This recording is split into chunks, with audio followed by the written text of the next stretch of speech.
this Neil with Simpler Futures, and today is February the 8th. It's a Wednesday hump day, and clear the air here. First of all, so far this week, I'm just absolutely dead wrong. I mean, I'm looking for the earlier week, as I mentioned, I'm looking for a retracement this week to buy for either get long or add long, that if you are long, stay long, okay? But if you're not, or you want to add, it's not here, it's from lower, and we've gotten no retracement.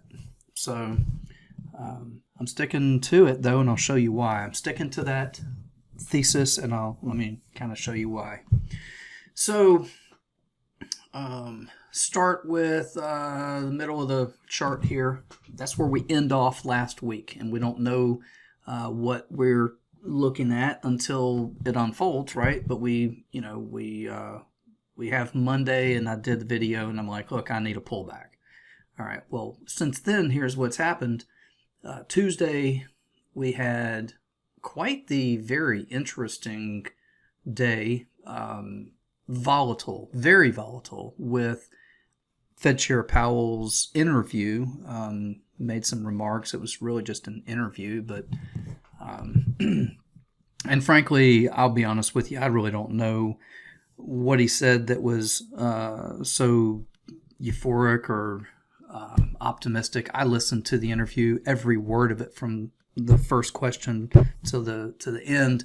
I know exactly what was said, and I didn't hear anything that was all that wonderful, but that doesn't matter because price responded the way it did, and that was one, with volatility, but two, ending on a high note, right? So here's about where it started. It was about 11:30. It started about right here, and that price is 41 and a quarter, and it rallied first. Then it broke all the way back down, made a new extreme for the move, i.e. a lower low, to then reverse and make a new high for the day. So it made two extremes after the event. One, some rally, then an extreme on the low and extreme on the high. Just really odd price action. But listen here, watch, this is what's so important, I think.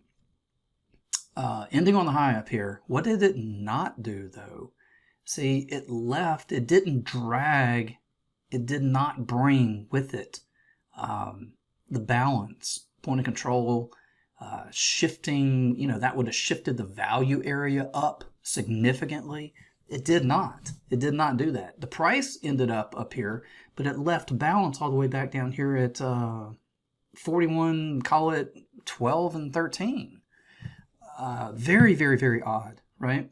So that's an instance of prices advancing without, it's got the momentum, but it did not carry the commitment with it in order to bring balance and value with it. It just did not. It was price alone. So that can provide a situation where, there's some weakness potential for this to indeed retrace back to balance to close this up. And that's all the way back down to, call it 4,100 or so down there, right? So we carry forward and we have Wednesday today, and what happens? But yes, it pulls back and into the weekly, balance of 41 and a quarter, which is, by the way, the newsprint from, that's exactly where it was on the first question of the interview on Tuesday. All right. Yeah, Tuesday. So now let me switch gears with you a little bit and go to a SPY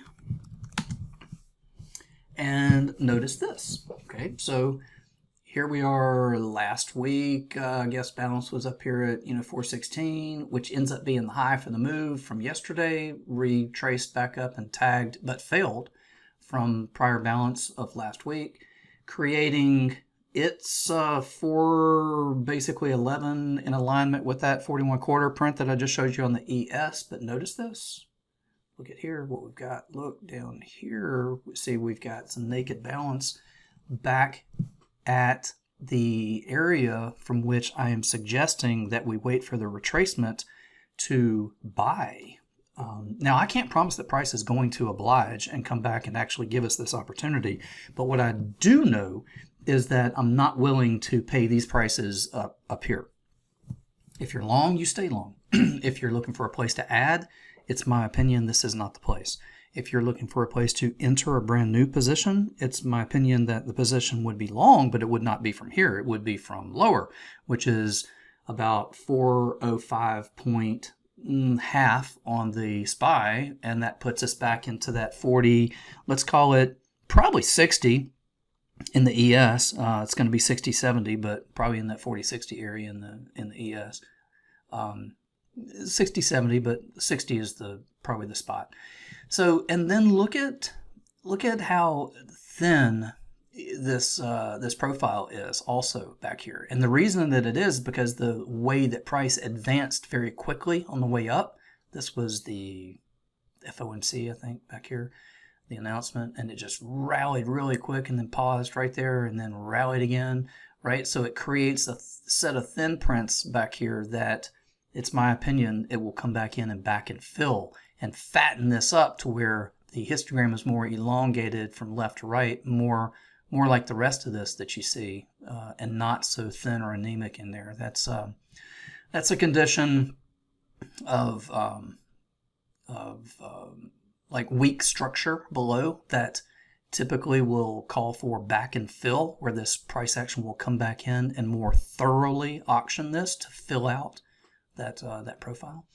And so it's for this reason that I'm sticking to my guns and gonna maintain my posture, and that is that I would be happy to hold what I've got, miss adding or getting in if you're not already at the higher prices in lieu of paying those prices. I'd rather wait to get this better fill down here at these lower prices. Then we have in mind that we're going to like to try to carry this bullish bias into next week. The reason for that is expiration, for one, and that's historically accurate to say that you get a lower left to upper right kind of a price melt up into the expiration. I anticipate that to be the case here because it historically is. And there's a lot going on next week. You have a CPI on, I believe, Tuesday. You have a PPI on Wednesday, I believe it is. We've got the the VIX expiration on Wednesday and the options expiration on Friday. So there's a lot going on next week. And that's another reason why I just, given that volatility, I've just got to wait for a better price. And so to clear the air, like I say, again, so far this week I'm wrong because I'm waiting for lower prices that have not been available yet. But the update is that I'm going to stick to my guns. So that's where I'm at. Hopefully this helps and makes sense, and at least the explanation as to why. And I'll look forward to then being again with you guys again at the next update. Be sure and let me know what you think in the comments, and thumbs up or down as to agree, disagree. Maybe we want to look at other things possibly. I don't know, but let me know. And if you want to join us, you're always welcome to simplertrading.com and come and join us in the trade room where we do this all day, every day. And so you're always welcome. We'd enjoy having you there if you want to come visit us in the trade room. Take care. Without Simpler Trading, I could not have financial independence. This is one of the best investments I ever made in my life. It's helping me find consistency. It's one of the things that won me